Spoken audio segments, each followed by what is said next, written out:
In business families, most people inherit their businesses, but only some get to reinvent them. One such person who's reinvented their family businesses is sitting with us today. He's Navak Gupta. You're an unconventional person in the way you think, in what you studied. You said no to IIT. You studied entrepreneurship. So across green energy, you're doing across new age real estate. Have you been always thinking this unconventional? I think it's always been there right from a very young age. Economic times always exciting thing for me. In these 4 years, did you ever feel that you're too early to the market?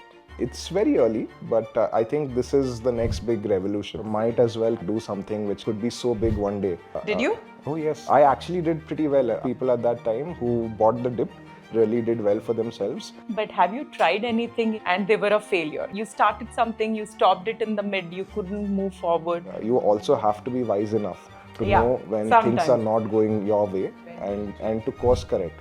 Do you think entrepreneurs have to be more generalists than specialists? I definitely think so, because you need to kind of understand everything from a much wider perspective. What brings you up? Well, I mean, it has to be within you. It's your family, it's your friends. But at the very core, if you really want to go after this. What does it take to produce a unit of energy? For green hydrogen, it's about $4. Goal for the longest time to bring it down to single dollar. With the biosources as we stand today, we can already produce hydrogen at around $1 or much lesser. What did entrepreneurship teach you emotionally? Things take time. Patience improved and learning to really believe in yourself.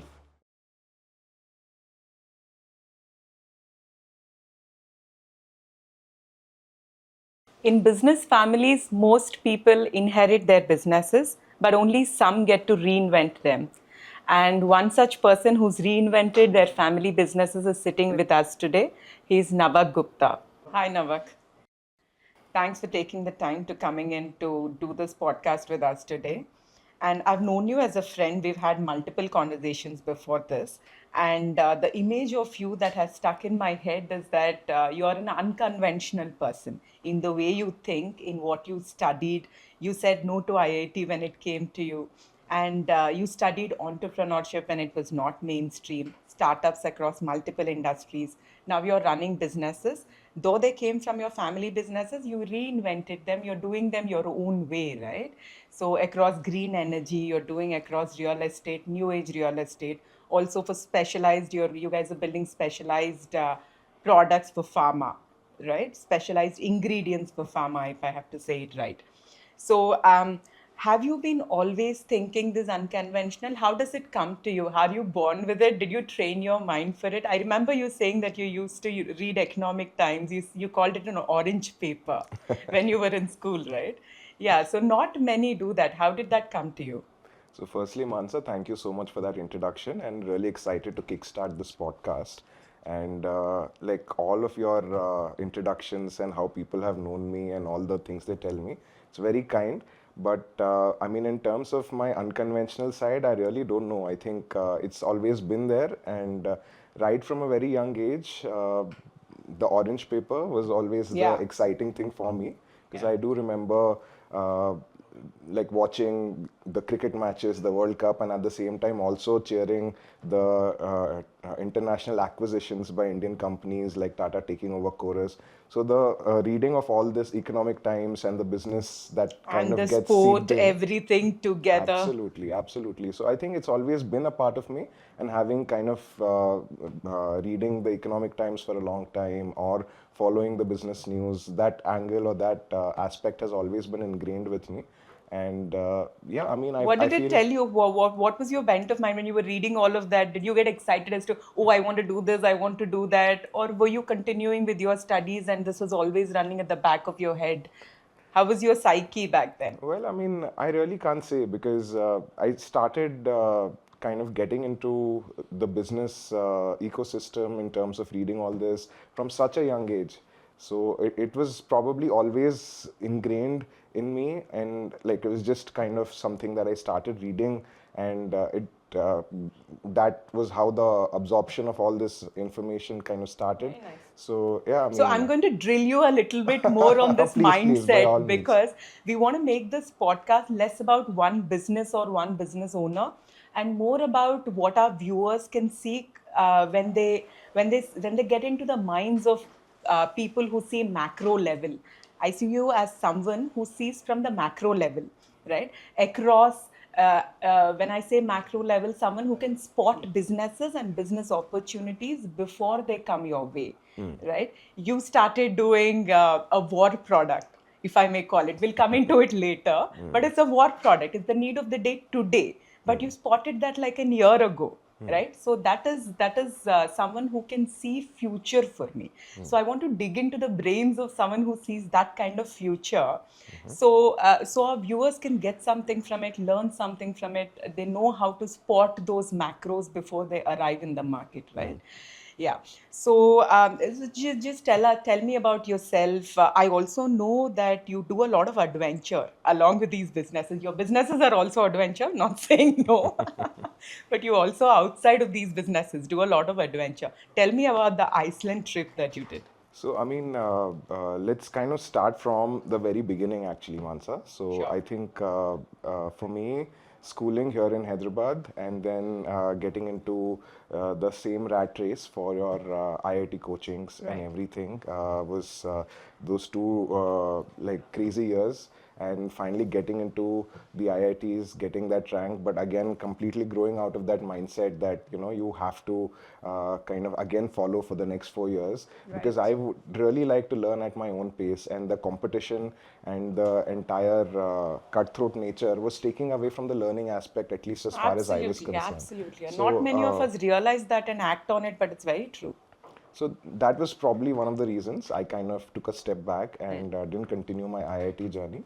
But from there, I did choose a liberal arts college, which again kind of fits into your conventional, unconventional Right. question. Right. But like I think liberal arts was also a kind of I mean, a breakthrough moment for me, because So it liberal was. arts, you studied what, Navak? So Psychology, liberal arts philosophy. basically is a 4-year degree, and in this you kind of take your first 2 years to kind of study a lot of diverse subjects, right? So because the entire concept revolves around mainly as knowledge as an absolute, right? Which basically means everything is connected. So you learn different aspects of various knowledge fields, for example, psychology, philosophy, and it's very interesting how all of these kind of come in and tied together at the end, right? And then Right. towards the end, And you you specialize. specialized in? So I specialized in entrepreneurship, and one of the Oh, reasons right, for me right. to choose this college was also because it was one of the very few in India at that time which gave me a specialization in entrepreneurship.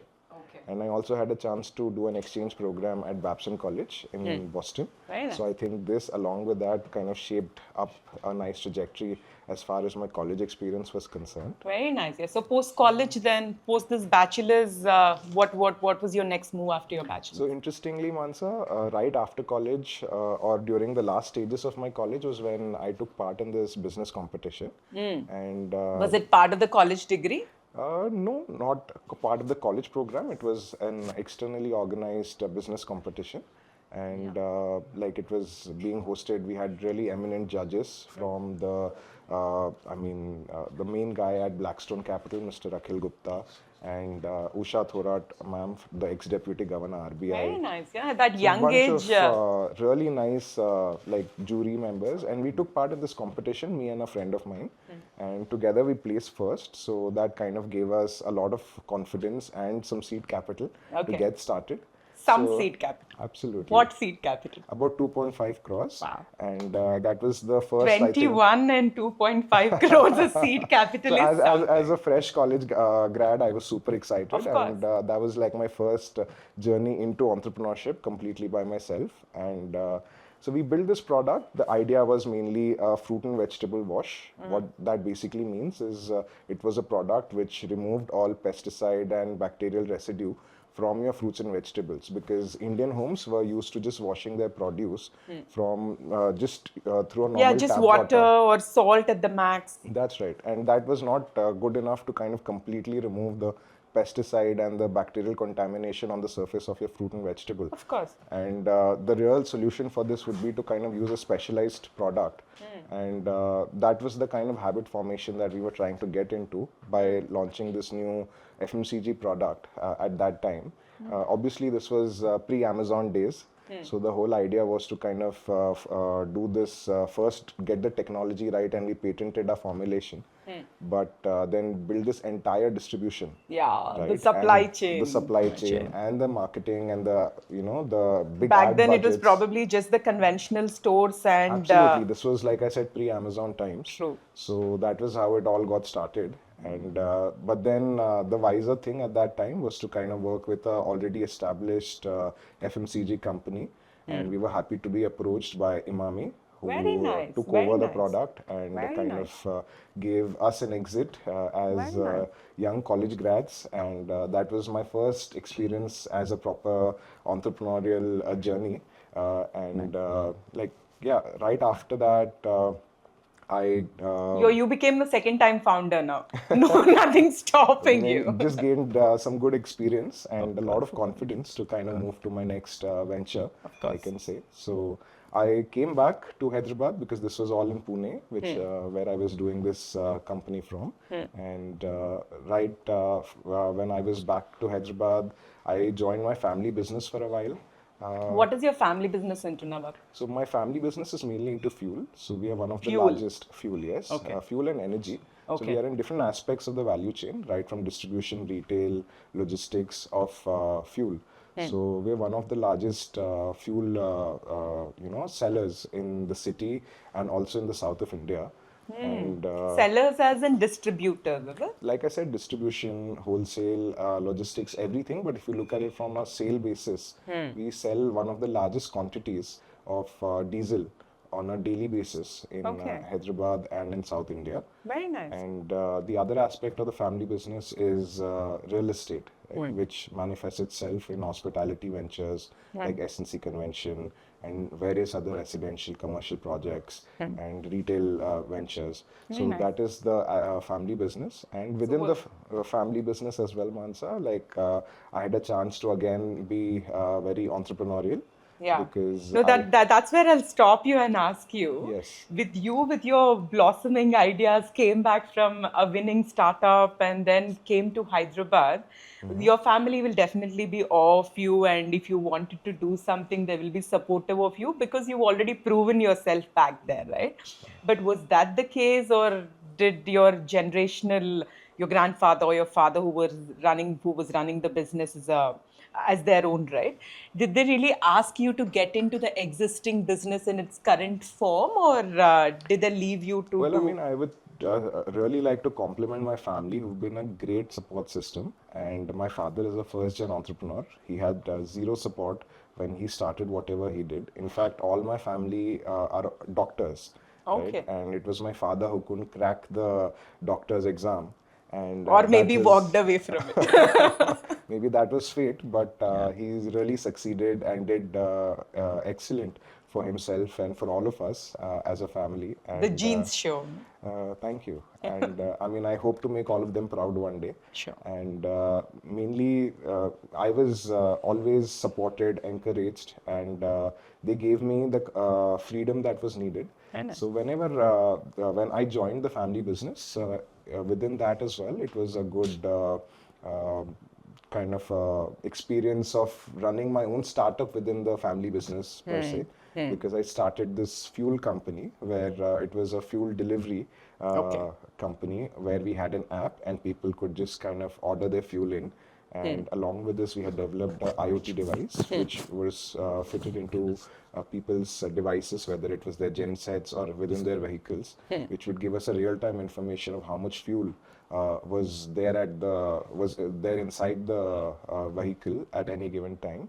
And So this IoT device was given to retail to users anyone, or to all our businesses, consumers. or Basically, the purpose of this device, like I said, was to get a real-time reading. And each time when we filled the fuel, even the customer could get a real-time idea of how much fuel has been filled, right? So that is the main purpose of this device.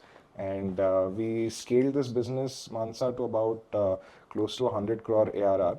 And Very nice. that is the time when we were also invited by Mr. Suresh Prabhu, who was the commerce minister at that time at like the central government.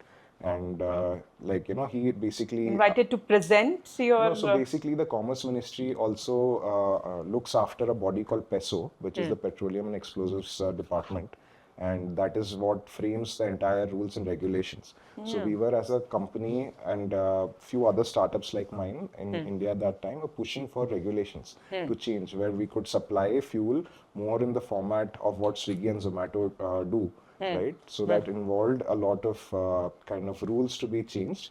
But unfortunately, that never happened. And this became more a business where we would supply to industrial customers and everything. And since this was something that we were already doing at our family business, I kind of merged whatever we were doing at the startup within the family business setup and moved on to my next Did you venture. see any exponential or even a marginal growth after implementing this setup within the Oh, existing? yes, of course. I think You did? it kind of gave the family business also a very good structure to grow within and kind of target, because the market dynamics were also evolving, right? So I think it serves its purpose now, and it does the family business a lot of good, and it scales that way.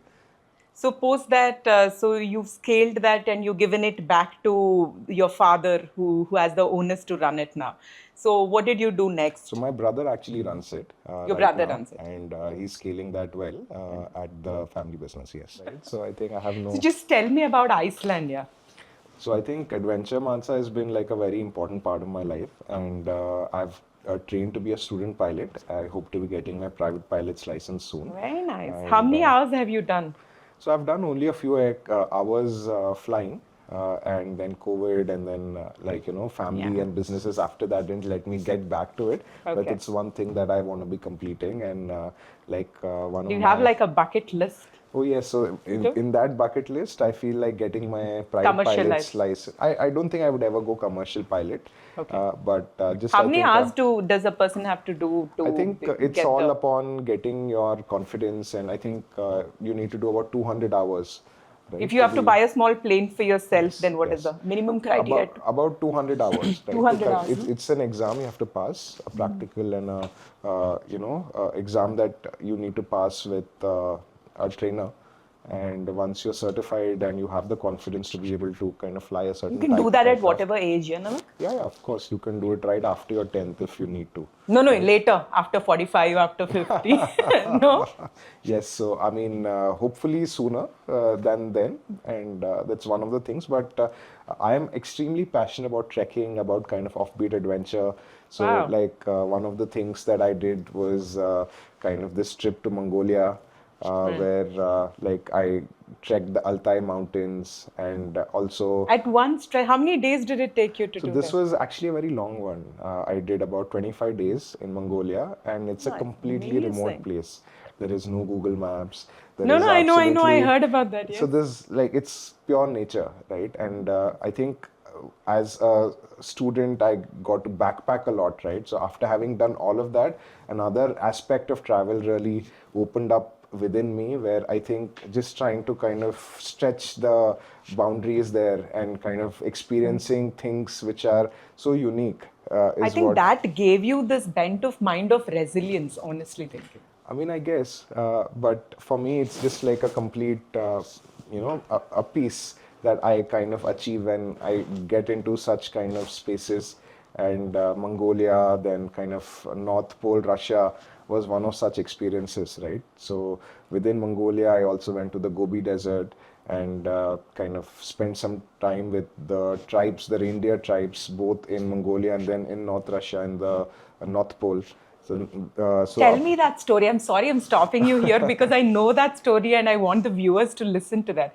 Tell me about that story where you were packed in tents in the ice and everything around you was not water but ice and nobody around you.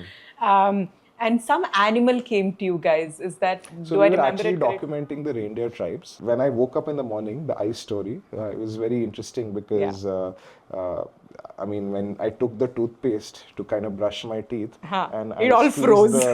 Squeezed the toothpaste, it froze before it came to my brush. Right. My shoelaces were all open and like standing and frozen. So I think it was a great. Literally, is it? Yeah, absolutely, right? I mean, it's and being there in nature. I mean, at nights we would experience the northern lights in full splendor, right? So I think being in absolute nature's purest and kind of living a life like that just for a few days kind of gives you so much perspective, right? What Because perspective? Please give me that perspective from someone who has so, I mean, experienced it like because I have imagine never. these tribes, right? They don't have any concept of money. They're not Right. chasing after anything else in society, right? They don't aspire to anything. They live such a simple life. And for them, the morning till the evening is what defines what life is about, right? And just the simplest Are needs. they so tribal that I mean, I won't call them tribal, I don't know the right word for it, but don't they have clocks? They So still Mansa, see these the. are very modern tribes, right? So Okay. basically, their kids go to school, Oh, they do. government Okay. school, and interestingly, they all choose to live like this, right? So they're That not. is more interesting, So yeah? they choose to live like this, and they kind of live a lifestyle which is very, very like simple, right? And kind of living Did with you ever them. ask them why? So I think there is no simple answer, right? There, like forefathers used to live like that, and it's not like everyone in that tribe chooses to live a life like that, right? Many kids Some also go nowadays, out and do their absolutely, jobs, but some stay absolutely, back to live a life absolutely. like Many this. people leave, but few who stay prefer a life, and it gives them happiness because I think at the end of the day, like for them and for us, it's all about trying to understand what makes you happy, right? And then what did you do next? Did So you do? Mansa, after this was COVID times, and just before COVID is when I got married. So it was a complete change. And for those 2 years was when I kind of took some time, like a lot of people dabbled into investing. Right. And Did you? oh yes, that was my, and Did because you of all burn the, fingers?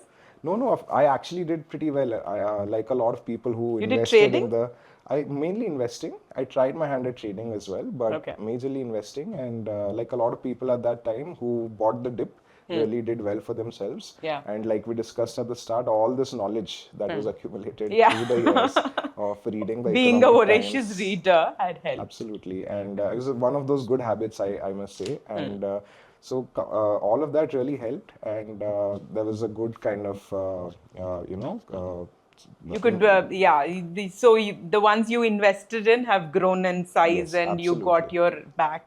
You got your absolutely. money back plus some Yes, so return. my portfolio is still doing well, I Very must nice. say, but I hope I can give it more time. But basically, the break served its purpose where I completely wanted to reinvent my thinking for the long term about what I wanted to do. But And what this were is. you? What were you doing? What was your day like? And then would you get up, read for some time, and then talk to some people, your friends in the industry? What was it like? What was that day like? I want people to know what does reinventing yourself means. What does it mean? So basically, so I have this habit, right? Whenever I have a business idea, I kind of record it as a voice note in my phone so Acha. that I can kind of go over it later and kind of This I assess. remember you telling me before. Yes. So basically, reinventing myself at that time meant kind of assessing everything that I had until that time and what was it that I was really passionate about, but also putting it in a framework where I could think about where this trend is going to kind of take off in the long term, right? Let's say green energy for that matter, or where So this technology green is headed. energy thought had come to you then. Yes, of course. So basically, like following the trends of where the market is going, where the economy is headed, is the framework I put all my startup ideas into, and that's where I kind of launched new companies right after COVID. And the sectors that really appealed to me at that time were basically technology, manufacturing, energy, which is our core always, and at the same time, like maybe something in luxury products, right? So that is basically how my mindset was at that time. But to kind of directly jump into a company, my first company right after COVID was into a sector called phytochemicals, where we take a lot of organic biomass like flowers or fruits and basically extract an active ingredient out of it, Right. which is basically used in the pharmaceutical, cosmeceutical, or your nutraceutical industries. And these are very high value products. Yeah, this is a research product, I'm assuming. Yes, so basically, India is the spice capital of the world, and you have access to various amounts of like large quantities of these Spices. unique spices or natural products, and their extracts serve very unique purposes. For example, the marigold flower, which is so famous in India, Yeah. and its like main origins are in India. You don't find this flower in other countries in the quantities or the quality that is needed. So the extract of this flower is basically a product called lutein, which is excellent for your eye health, right? Very nice. So and this has a So, but great market. how did you land on this? Land on this as in that this flower has this substance, and if I extract this, I make this product, and I can sell this product to this company, and I can make my money from there. Well, again, I mean, I must go back to the reading days and kind of Right. reading specifically and in detail. But yes, I mean, this was something I was researching and glad to have landed here. But I think the journey doesn't stop there for this company, because soon we realized the trend is more moving towards biotech, right? So Okay. that is where we commissioned a research with some PhD scientists, and the real idea was to come up with a microbe which is genetically engineered to exactly kind of ferment out the product that we want. Okay. So basically, to break this down, what we do is the scientists engineer from a list of already naturally existing genes in a flower or in a fruit, right, which is of value to us. And they put that gene inside a microbe. And then we ferment this microbe, like how people ferment ethanol. So you give this starch and put a microbe in that, a proprietary microbe. And when it ferments, it gives out this high value product. Very nice. And no need of marigold flowers and spices Absolutely, anymore. absolutely. Great. Yeah. So we are Amazing. actually producing now a product called astaxanthin, Okay. and we have now with us the lowest cost technology to produce this commodity in large volumes. And like we're perfecting this in the factory. We've already perfected it in the lab, and we hope Very to nice. soon be kind of taking our product to the To the market. market. How many years have you been doing this per year? So This this started is when? now, I think, about 4 years old, and like it's been a good journey. But you are having to wait for this tells me that you're a very patient person also, because for me, if I do something today, it doesn't give me the fruit tomorrow, then I'm back, I'm out of it, right?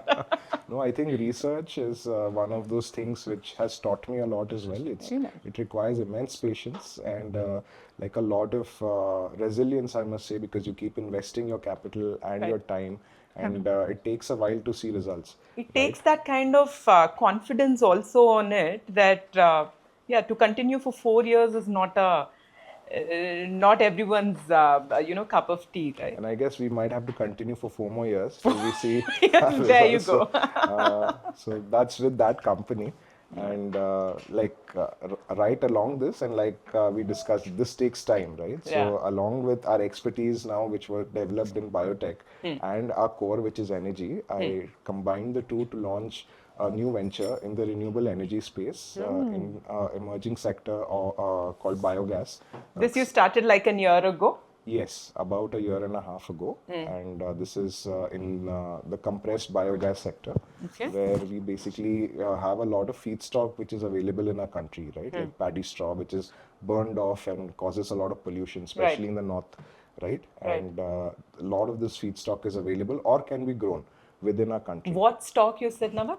Feedstock. Feedstock. So basically, what I mean is, let's say your Napier grass, or with in layman terms, your elephant grass, which grows really fast, maybe 12 feet high in 45 days, right? We So- usually call that weed, do we? Or Yes, we so use it for animal feed. It's animal feed, absolutely. So it's also something which goes as an animal feed for your cattle. Okay. And we can take such produce, which is very, very easy to grow, and farmers can grow this very easily in our country. Yeah, yeah. Right? And take that and produce energy. Is it? So basically, this is a product. In your terminology, you described it as a war product. So I It think is a war product. Everybody is wanting to produce energy in some way by bio sources, right? absolutely. Because we can't import, and I mean, we can import, but there are still sanctions on it. No, definitely. I think this is a industry which is now having its moment under the sun Yeah, because yeah, of everything that's happening in geopolitics right now. yeah, But yeah. to put it simply, I think this is a great space to be in because it reduces our import dependence, Very right? And nice. at the same time, it brings money to the rural economy, to farmers, where it's most needed. And more than anything, it's a completely green product, right? It's a net carbon negative product. It's a What carbon negative product. carbon negative product. What that means is basically the amount of carbon dioxide that is absorbed by the feedstock Okay, as it is growing, okay. right? And that getting converted into biogas or CNG, which is used in your commercial vehicles, Right. right? And that emission of that CO2 is much lesser than the amount of CO2 absorbed in the production of this fuel. So at the end Ah, of the day, this is a net carbon negative product, which okay. produces a lot of carbon credits also for us. And this is a industry which is like going to be the next ethanol industry in our country. So this is where So good to know that, yeah. Somebody's thinking about the environment. I don't know if you're really thinking about the no, environment no, or I'm to fill actually in very your passionate pockets. about trying to do something for the environment. So I think this was a great industry and a great I kind of also actually passionate about that, oh giving yes. back to the society. I have to, do something for people around me, not pollute around me, not throw plastic down there.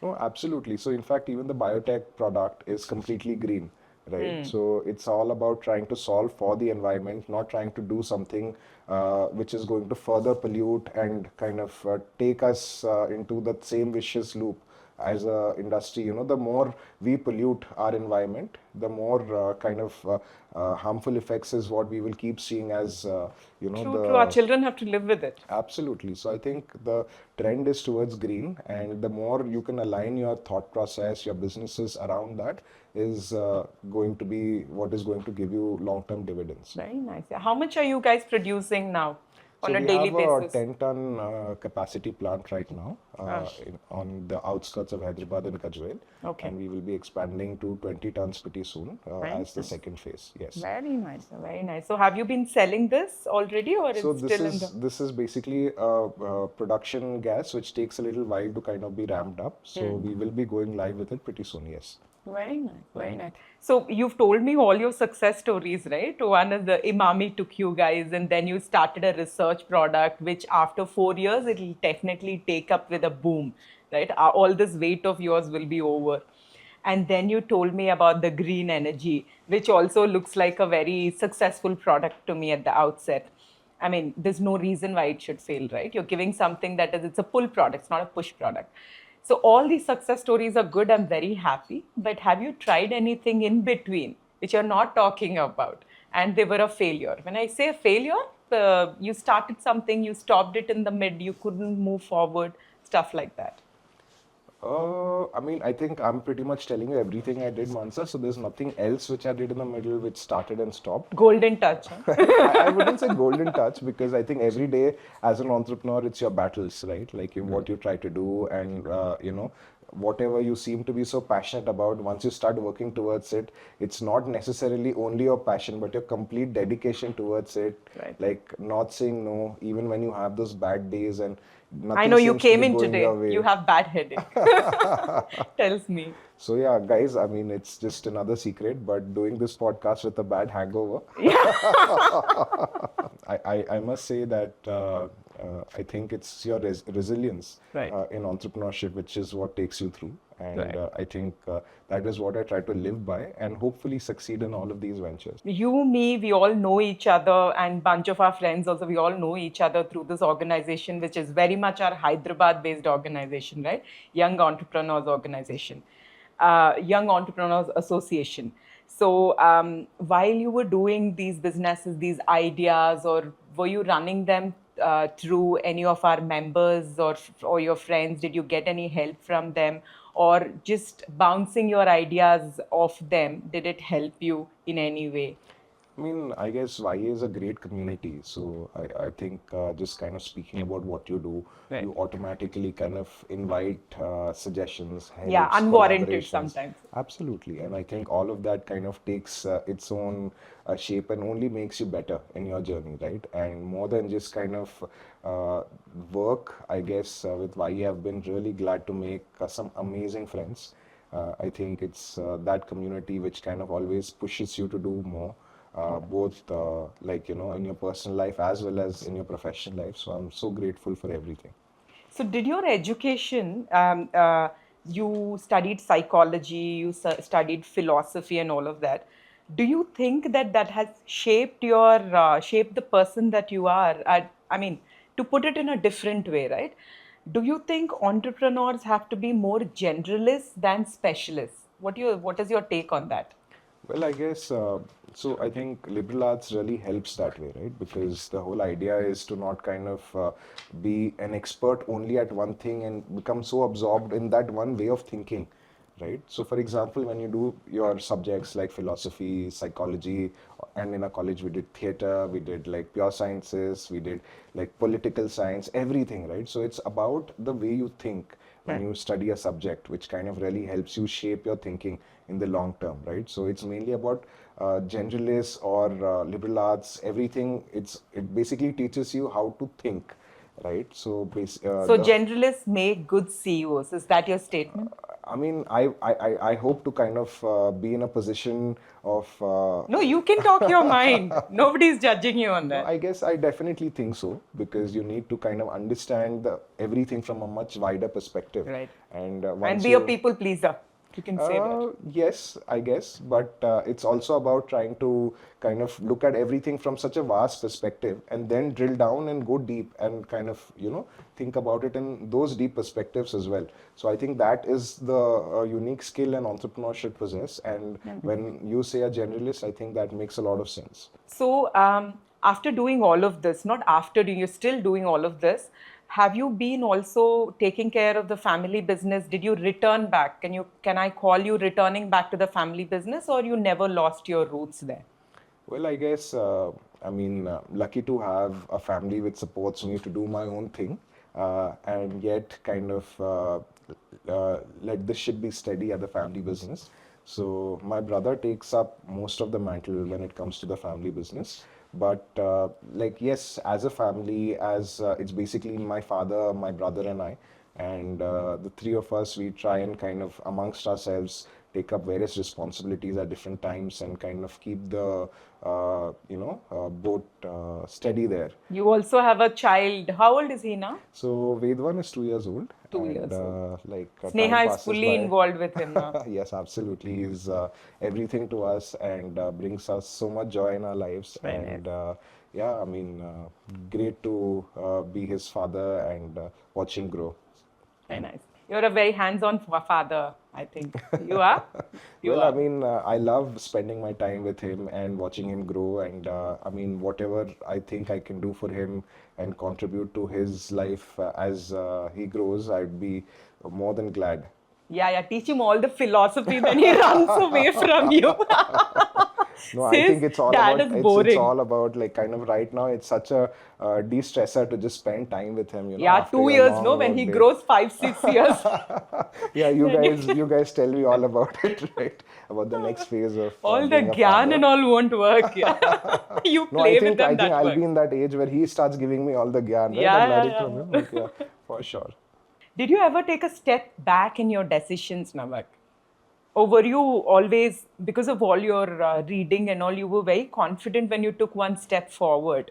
Were you like that? Or sometimes did you step one step forward and realize this is not working out? I'll go one step backward. So I think, Mansa, it's all about trying to be decisive, right? So firstly, you need to think your decision through, at least as far as my approach is concerned, right? And once you decide, you need to be all in, right? Because as an entrepreneur, at least for me, every day I get this thought, right? Okay, was this the right thing to do? Right. Am I going the right in the right direction?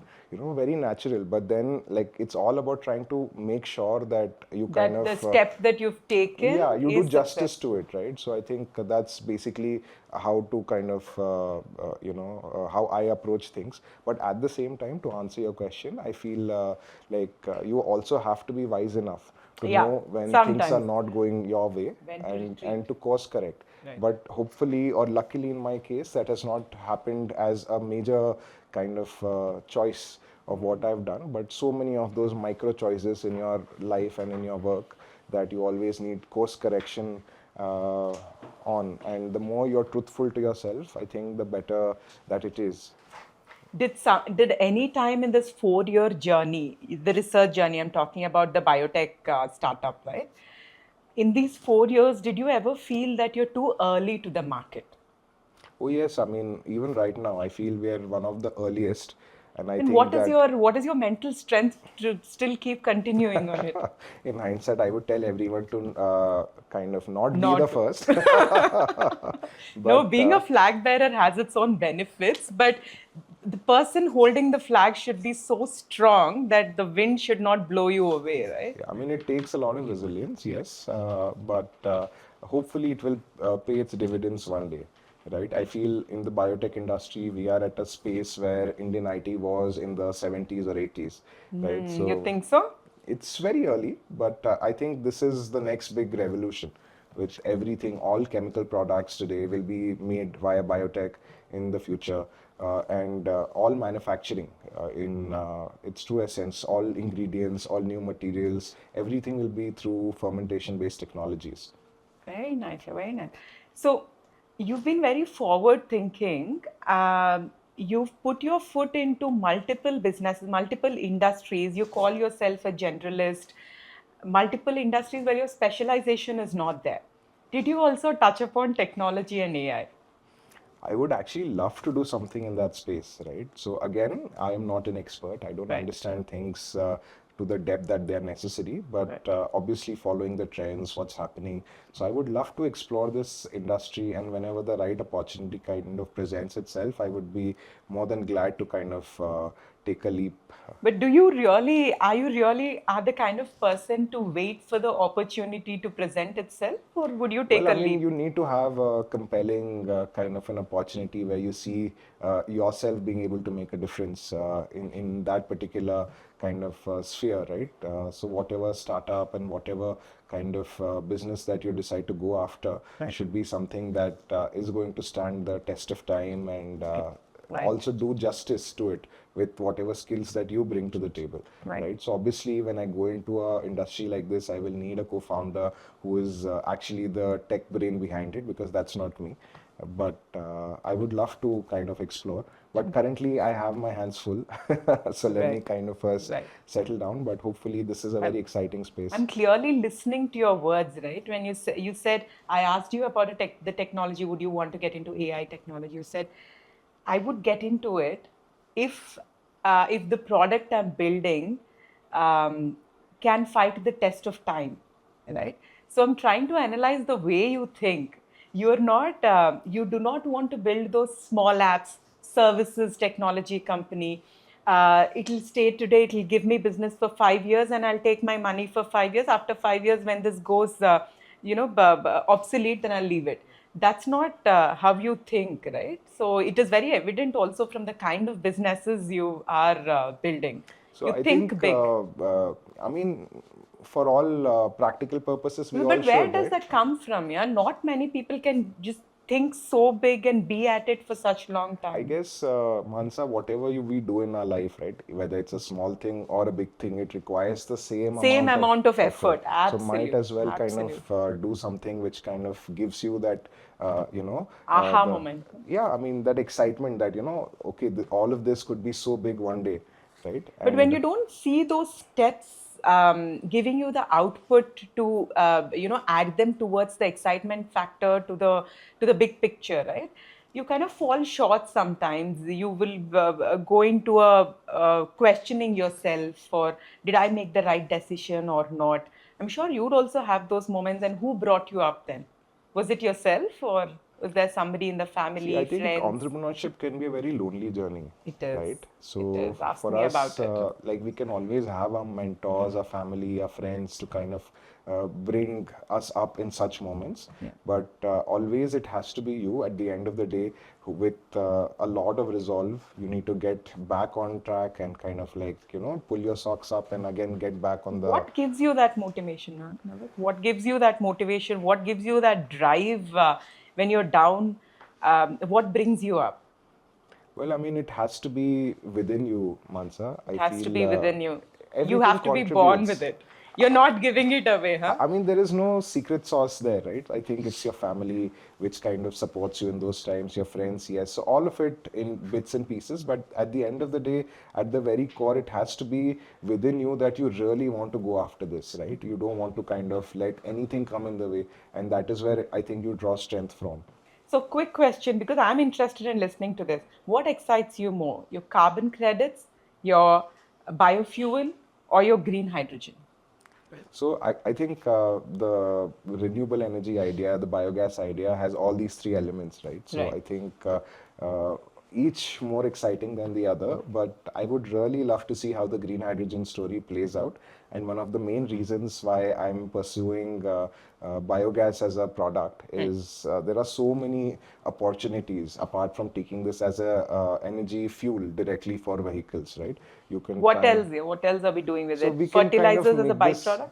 absolutely right. We can make fertilizers out of it. Currently, we already have organic fertilizers as a byproduct, but even the gas that we generate, right, the methane can be used to produce a range of chemicals from urea to various other chemical products. And at the same time, you can kind of convert this into green hydrogen, which Who's is it? going to be produced at the lowest cost, Hmm. currently viable, right? So most people today produce green hydrogen using electrolyzers and huge solar farms, etc., which consumes a lot of water, and yet the green hydrogen that is produced is very expensive, right? Can you give me some numbers for this, Navak, if they're at the top of your head by any chance? Um, can you give me a comparison on what does it take to produce a unit of energy through existing ways, either coal or water or perishable sources versus your biosources? So I think for green hydrogen per se, I think where the industry is at right now is about $4 a kg, right? And Production cost? production cost, but I think it's that also when it is produced at a large bulk quantity, right? And it's been the industry's goal for the longest time to bring it down to a single dollar per kg, right? But it's been slow because technology also has its limits. Hopefully, we can get there. But with the biosources as we stand today, we can already produce hydrogen at around $1 or much lesser. So I think Wow. it's one of the lowest cost methods to be able to produce green hydrogen. And $4 to $1. absolutely. So I Right? think as an industry, we're waiting for green hydrogen also to evolve as a story and be more prevalent in your auto vehicles and in industry. So that is when I think we can take a complete dive into that segment of the biogas Right. story. I'm sure you would be getting, I mean, is the government being supportive? Oh yes, very much because like we said, like we discussed, it's a import substitution and something which helps the rural economy. So we have major subsidies Major in subsidies setting from the central government or from the state from the government? central government primarily, and state government is also kind of firming up policies to kind of help us in this sector. Okay. And yeah, I think it also gives us a short buyback for whatever we produce. So apart Does it? from A the 100% assured yes, buyback? yes. Very So I nice. think because of both of these things, it becomes easier to kind of sell your product, and at the same time, you also have capital subsidies, which makes it a complete, a good ecosystem to building. So the 600-acre farm you said, right? I'm Yes. sure it needs, though it is grass, for the setup and all, it needs a lot of capital to put in from your side. So how do you think about those when you're ready for like a, let's say I won't throw in numbers here, but when you're ready for X capital to put in from your side, but what you have to do demands 10x. then do you usually get scared and walk away from it, or you try to solve it? When you try to solve it, do you take it from your reserves, right? Or do you approach investors, or do you take the bank route, the traditional bank route? Well, I think the latter in our case for now, but mainly the entire project is around a 600-acre Napier farm where we grow our own raw material, and all of that is then taken to our fermenters in our facility, and that's where the biogas is produced and purified. Right. So it's a completely integrated ecosystem where we have zero dependence on any external source. So we will never be running out of energy as a company, right? And then we take whatever we produce and retail it ideally through our own branded fuel stations. Oh, that's the big picture. Yes, so we want to be a completely integrated ecosystem when it comes to our energy product. Talk about thinking big, huh? Because I think this integrating retail is already one of our strengths, which comes from a family business. Yeah. And at the same time, we can put in a lot of other energy products as they come, right? Whether it is green hydrogen, like we discussed, or maybe some other ethanol related products. So whatever is green is something that will be able to pass through our retail journey as well. Yeah. Once you have retail outlets, then all these products can be Absolutely. part of it, right? Absolutely. Very nice. But you still did not answer my question. It's okay, we'll keep so it there. basically, I think, I mean, I won't disappoint you. I would say that, so it requires a lot of capital, yes, and we've done our financial planning.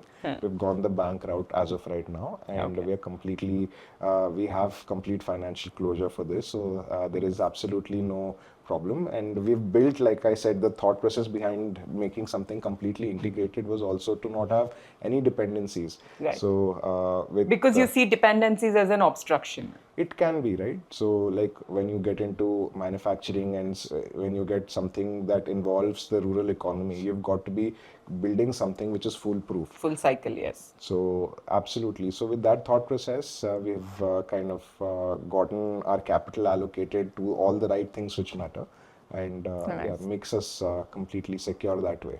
Very nice, very nice. So you're also doing something in real estate. Tell me about that.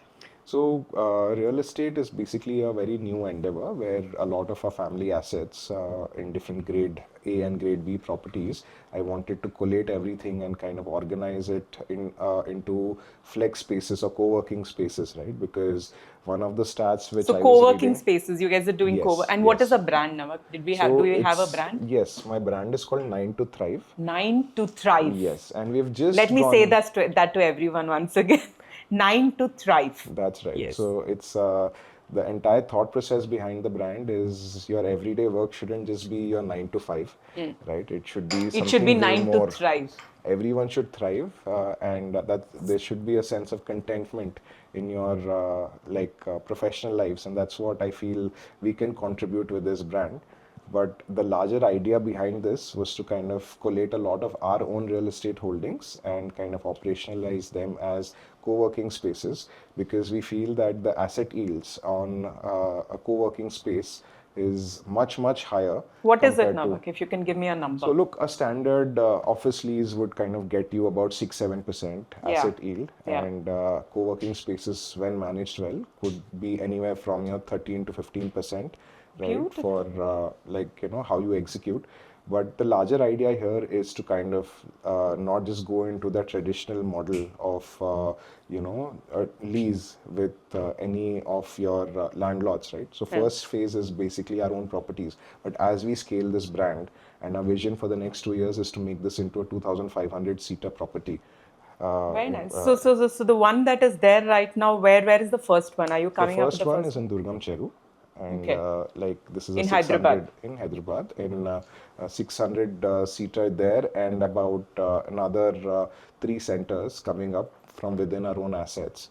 And we would like to Very then nice. kind of go out into the market and find You the right see partners. Hyderabad as your bread, or do you have Yes, plans yes. to? I think it works well as an ecosystem when you kind of go deep within a particular city. But then we also have our thoughts on kind of expanding in the south and then progressively in other places.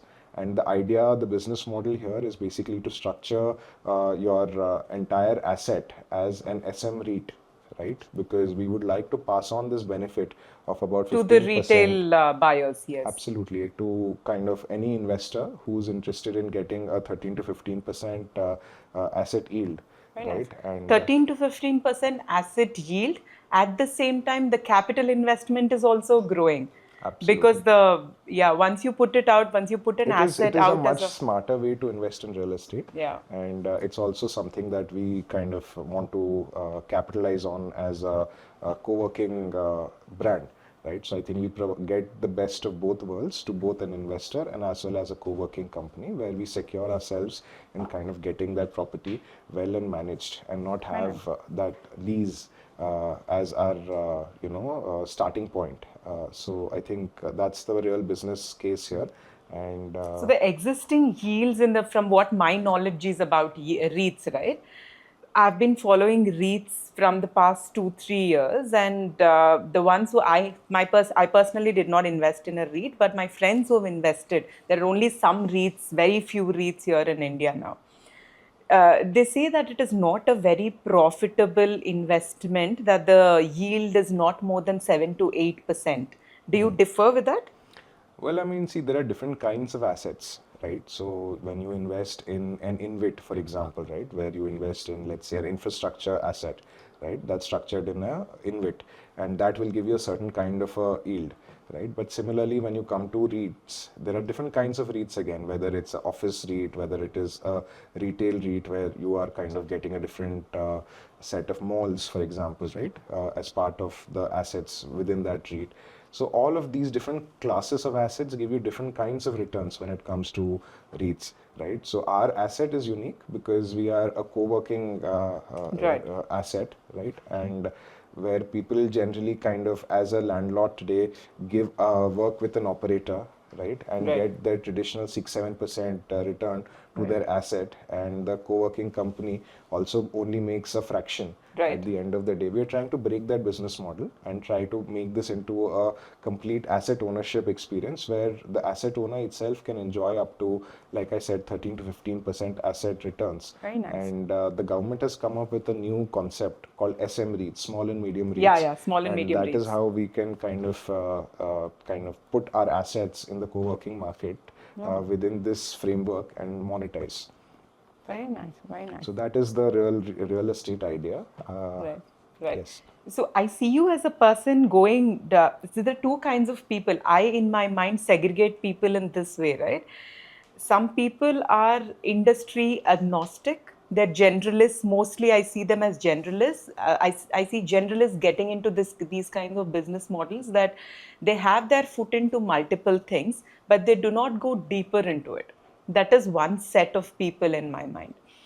Another set of people, they have just that one business and they stick to that industry, and they keep going deeper into that industry, and they find ancillaries in the same industry. That is also another a set of entrepreneurs, right? I'm sure you identify yourself as the first one, as belonging to the first sect. So being a generalist and calling yourself a generalist, seeing yourself as a generalist has given you that. Not being specialized in one segment has given you that, you think? Well, I mean, look, I never planned for all this, right? So it all just happened by itself, and I never thought of myself either as a generalist or someone very specific. But But why these multiple industries, Navak? well, I mean, it all happened, right? So when I You started, took this step into it. so basically after COVID, when I jumped into the, research related industries, right? They take their own time, right? So for me, that gave me a mind space to be able to build for something else within that kind of gestation period that was already taking Right. up within that company. So I One was added to another, one added to correct. another. And for me, it was also a related field, like I said, right? So I was jumping into energy where we already have built a lot of deep level understanding as a family for several years. And like at the same time, biotech gave me that fermentation experience. So it was only like kind of adding on to something which we were aware of or what we understood, right? Right. And then kind of expanding into that. And again, real estate, what I'm doing right now is very much something that I've learned and done with the family business for several years now. So, What did entrepreneurship teach you emotionally? What did it? What were you? What did do you see anything changing in you from then to, let's say, when you were a student to 10 years from then now? You've built all these businesses, right? Did anything emotionally change inside of you? Have your well, I behaviors or feel the first big kind of realization was that things take time, okay? right? Because all things, when you are a student, right, you're used to like consistent growth and like, you want things to be like moving at that Exams, and fast then I pace. clear my exams, then I get the output. Absolutely. You kind of think of like getting results immediately, right? But that doesn't necessarily happen. So it takes its time because you are dependent on the government regulations, you're dependent on market forces, you're dependent on so many other aspects, right? And everyone has a slower pace of kind of moving forward. So firstly, I think that was Patience improved. patience improved and learning to kind of like really believe in yourself, right? Because there are moments like we rightly discussed, right, where things don't seem to be going your way, Yeah. and when all of them suddenly do in the end, and then you realize that it was all worth it, that entire journey, right? That is where I also derive a lot of strength from. So I think staying true Very to nice. that is what has helped me. What keeps you grounded, Navak? I think it's my family, my upbringing. Like I said, my father is also a first-time You're entrepreneur. not flamboyant? Uh, well, I mean, Not? I've grown up watching him being an extremely humble person, and I think I would love to kind of credit that to him. And I think whatever he's built is with a lot of hard work, with a lot of perseverance, and I think Do you look down upon flamboyant people? no, not necessarily, right? Just There's saying nothing this on a wrong with lighter being note. flamboyant. It's people who are good at it and for whom it comes naturally, that's great, right? Right. So, to each their own. Yeah, yeah. The sarcasm on your face says it all. No, no, I I'm mean, sorry to have been put you honestly, in to this each their own, position. right? Navak, we'll come to a quick. I want you to pick one when I say these two. I want you to pick one from them. Um, as much as I know you, I know what you will pick, but I still want to hear you pick one. Instinct or research? Well, I mean, it's actually a tough one. I would say research for most of the things, I but knew that. instinct for the most important things. So, I mean, I don't know In if your work, instinct or research? in work research, but in my choices, like when it is the most crucial, I would say instinct. Do you also believe in that? Some people say, I am, and I know a lot of people like me exist. There's a word called feeling it in the gut. And I believe that very strongly. Do you have that too? Yeah, I feel, I mean, not just gut. I feel like The whole body. knowing it in your bones about what you need to do is so important. And yeah, Okay. I believe But that no, but thoroughly. sometimes the reason I say this is sometimes the data says something and you still feel it within you that no, the data is wrong. If I go this way, I will still succeed. That is that feeling of feeling it in the gut, right? So do you go by that or you still prefer to go with the data? Well, I mean, see, at the end of the day, the data can only tell you so much, Right. right? And if you don't feel it in your gut, then I don't think you should do it, right? Because it's so important. And ideally, to kind of not be completely one-sided, you should do both. But when it comes to taking that final choice between this or that, I would say trust your gut. Deep tech or consumer tech? Deep tech, any day. Yeah, yeah, yeah. Yeah, your legacy shows that. Okay, legacy or reinvention? I think reinvention, that is what is most important. Build fast or build right? Build right. Are you against build fast? Not at all. I feel like, but whatever you build should be built to last. So I think it's very important that you build right. Very nice statement you made. Yeah, whatever you build has to be built to. What did you say? Built to To last. build to last. Yes. Yes. One industry India is underestimating at the moment. I'd say biotech, right? Having been in this industry, it's just at a takeoff moment globally, and I feel India is so rightly placed. So I think it's biotech. So do you encourage more startups or more 21, 22-year-olds now to, even if they do not have the specialization in pharma or biotech, to take it up? Yes, by all means. I feel we need so many more talented researchers and entrepreneurs to come up in this space. But where do So, they get the wherewithals for it? When I say wherewithals, not the money. Where do they get that knowledge? Because specialized fields like pharma and biotech, people say only the specialists are the ones who know about that, who studied about that, will be able to, crack through that fields. So what is so your I guess, suggestion? Mansa, I mean, when I look at it globally, a lot of the people who do this are actually Indians, right? But they're not doing it in India. So they're all doing it as That's another researchers. topic all in Absolutely. itself, yeah. But it's easy to find mentors, and it's easy to kind of, India is already the pharmacy capital of the world. So I guess, I mean, it's just the next natural step. And for people who are kind of determined to do it, can do it.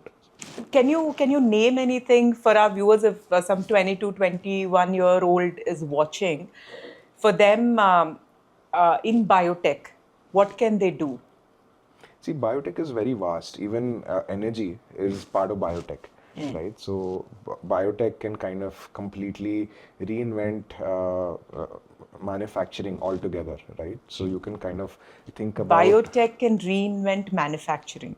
absolutely manufacturing 4.0 is all based on biotech, right? So, everything that you do, whether it's your chemicals, can be made completely green and clean when you do them through biotech, right? And you can come up with cures for diseases, genetic diseases, which were not possible earlier using biotech, right? You can kind of solve the biggest, challenges. People are actually storing data, right? Instead of data centers in genes. So biotech is going to boom, and it's the next big thing.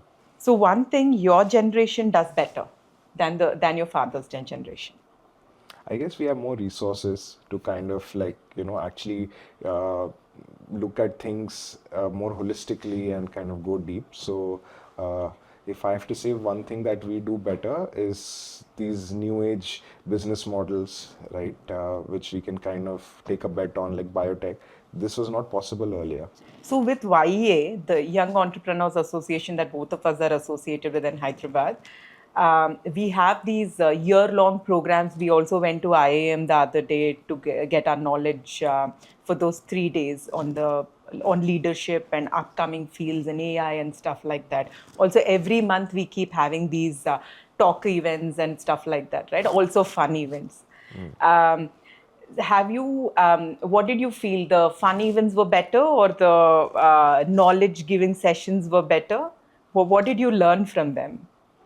Well, I guess firstly, the community is better, The right? I think community that is what itself is makes you better. kind of come and learn with each other Right. is, I think, the best part of it. And IIM was a great experience because we got to go to college with this great bunch of people. Right. And I After 10 really, years gap, we got to go to college, yes. and isn't that wonderful, right? Yeah, yeah, it So is. I think the best part of it for me is, I mean, it's a community experience, right? So we need both. We need the learning experience. We need the social experiences. So I think it Yeah, all we is also need the hangover experience that you had yesterday. all of it. Yes. Yeah, yeah. One definite mistake a founder makes, usually. Well, I guess it's very easy to kind of not get into delegating your work the right way, right? And I think what ends up happening as a founder is you want to take up everything onto yourself, Right. but And you become the bottleneck. yes, and then you stop you become the impeding factor Right. in growing, right? So you Right. need to set systems, you need to have the right way to delegate. That's very important. Even from day one, set your system so that when it grows very smoothly and horizontally. Absolutely. You should never be the person to think that you do everything best. You need to be the facilitator, and that is most important. Right. And hire somebody who's always better than you. Absolutely. The value of systems is Value of compared systems, to value of nothing less. people. Absolutely. Absolutely. All right, yeah. Navak, I'll leave you for today. Enough gyan. Gyan in the sense. Great to talk, Mansa, and wonderful initiative by YEA to Yes. kind of get to know each other. Yes. And happy to have kicked this off. Right. And kudos to all of you for putting in this effort and kind Thank of you. getting this all out. Thank you so much.